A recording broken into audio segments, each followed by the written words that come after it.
Welcome, GSAR members, to GNN, Greater Syracuse Association of Realtors News Network. Hi, I'm Lenore Fetko, your CEO. Today we'll be interviewing MLS Director Denise Yerdon about the various virtual options through Matrix and Showing Time. Hi, Denise. Hi, Lenore. How are you? Good. Good. Listen, we would like to see a demonstration of what the members can choose through Matrix and Showing Time. Can you do that for us? Absolutely. First, what I'll let you know is our options. The options that we now have in the virtual world, as we have virtual tours, which we've always had. Property Panorama has been our product that stitches our photos together and provides us with an unbranded tour. But what was new in March, due to the craziness, is Matrix was able to go in and add virtual open houses, and then Showing Time was able to go in and add virtual showings for us. And what I will do is I'll demonstrate the differences between those two. Before we get into that, a virtual open house and a virtual showing, they're both real-time interactive events. But the difference is an open house, you can have multiple people at it, where a showing is more going to be your customer or your client, a little bit more one-on-one intimate, but they're still real-time events. To know the differences. Good. Yeah, and let me go into my screen share. So when you want to schedule a virtual open house, just like you always have in the past, you're going to go to the open house section. And before you actually fill in any information, what you need to do is you need to actually go to an interactive platform such as Zoom or Facebook Live, and you need to set up this event up first so that you get a URL, because you're going to need that URL to post into the open house information. So under open house type, we have virtual MLS wide, which is your broker's opens, virtual office, which would be just for your office if you want to do open house, and then your virtual public. The virtual public is the one that you're going to use the most.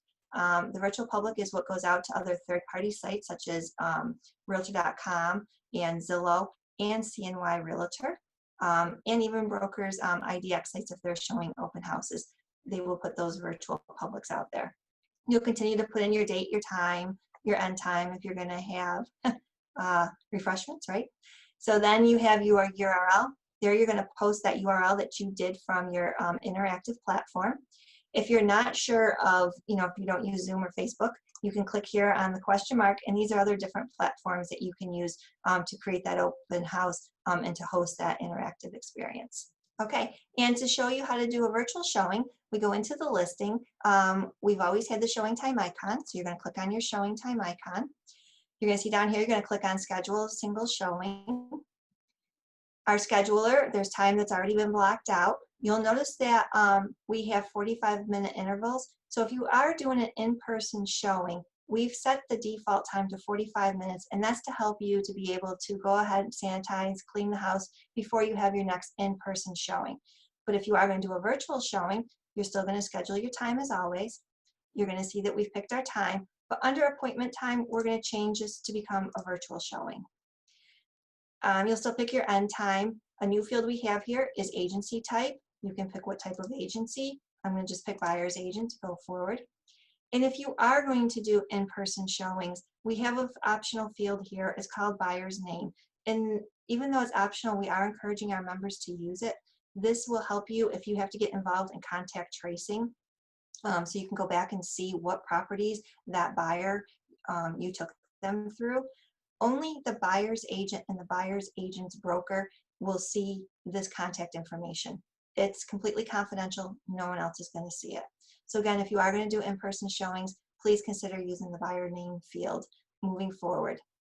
And that's basically it for scheduling your virtual showings. Thank you.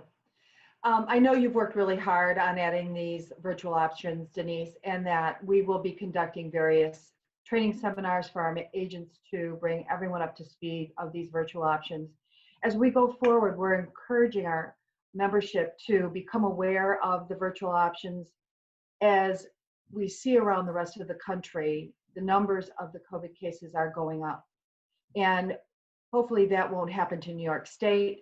But in the meantime, I feel agents are saving time, which is money, which is efforts, time away from your family. And if you could just focus on learning these virtual options, you will find a benefit going forward in the future, regardless of our virus that is the pandemic that's going on right now in our lives. These virtual options really should stick with you in your business platform as we go forward. So once again, Denise, thank you so much for showing this to us today and working on this for us. And we will bring more information to our members through hot news, through the MLS, and on the members' private Facebook page. So until next GNN, Lenore Fetko saying, please stay safe.